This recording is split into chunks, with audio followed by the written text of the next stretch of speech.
እንተ ይእቲ ስምዕ ማርያም ጽዮን ለዓለመ ዓለም ብለን ይህችው ምስክሬ ማርያም ናት ለዘላለሙ አምባ መጠጊያዬ የምትሆን ነው አይደል? አምባ መጠጊያዬ።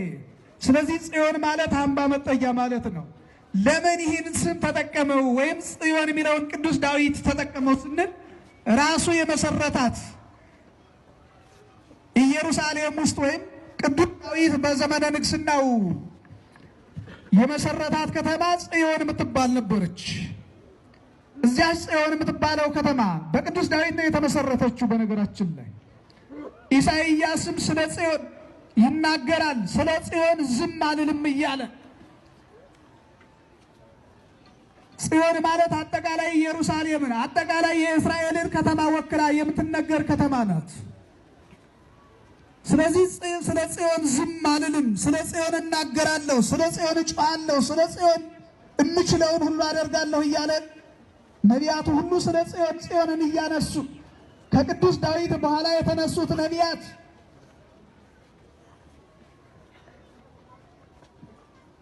ስለ ጽዮን ይዘምሩ ነበር፣ ስለ ጽዮን ይዘምራሉ።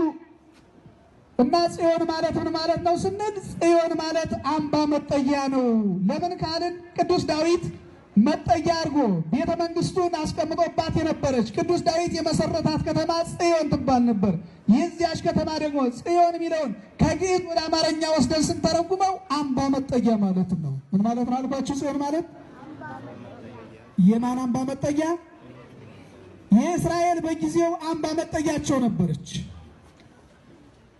እና ቅዱስ ዳዊት ቀጥታ ቃሉን ስንወስደው ቅዱስ ዳዊት የሚናገረው ስለ ጽዮን ነው እንዳንል ወብእሲ ተወልደ በውስቴታ ይላል።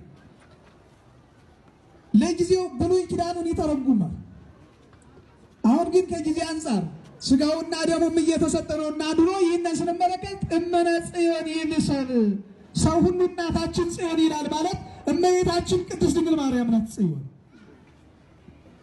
የቅዱስ ዳዊት አምባ መጠጊያ ወይም የእስራኤል አምባ መጠጊያቸው ማን ነበረች ካልን የዳዊት ከተማ ጽዮን ናት። የእስራኤል ዘስጋ መጠጊያ ናት። የእስራኤል ዘነፍስ አይደለም። የእስራኤል ዘስጋ እስራኤል ዘስጋ ማለት በታምረ ማርያም ላይ እንደሰማነው በመጽሐፈ ሳሙኤል ላይም እንደምናነበው እዚያ በፊትም ከያዕቆብ ጀምሮ እስራኤል የሚባሉት እስከ ክርስቶስ ተወልዶ እስከሚያድናቸው ድረስ ያሉት እስራኤል ዘስጋ ይባላሉ። ምክንያቱም ከእስራኤል ማለት ያዕቆብ ነው አይደለ? ከያዕቆብ የሚወለዱት በስጋ ብቻ ነው። ኑሯቸውም ስጋዊ ሕይወት ነበረ። መንፈሳዊ ሕይወት ጠፍቶባቸው ነበሩ። እግዚአብሔርን ረስተው ነበሩ።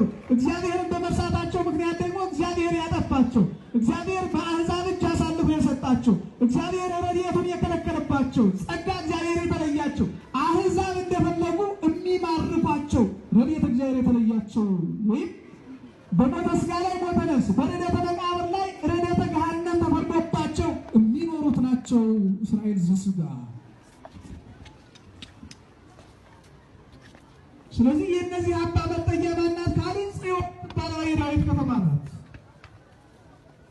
እና ቅዱስ ዳዊት መጀመሪያ ላይ ሲጀምር ራሱ መሰረታት የውስጥ አድባር ቅዱሳን መሰረቶቿ የተቀደሱ ተራሮች ናቸው ይላል። ስለ ከተማዋ ሲያወራ በጣም የተቀደሱ ተራሮች በአካባቢ ላይ ስለነበሩ ብዙ ታዲያ የሆኑ ትልልቅ ተአምራት የተሰራባቸው ተራሮች ስለነበሩ በአካባቢ መሰረቶቿ ይላቸዋል። ወደ እመቤታችን ወደ ቅድስት ድንግል ማርያም ስንመጣ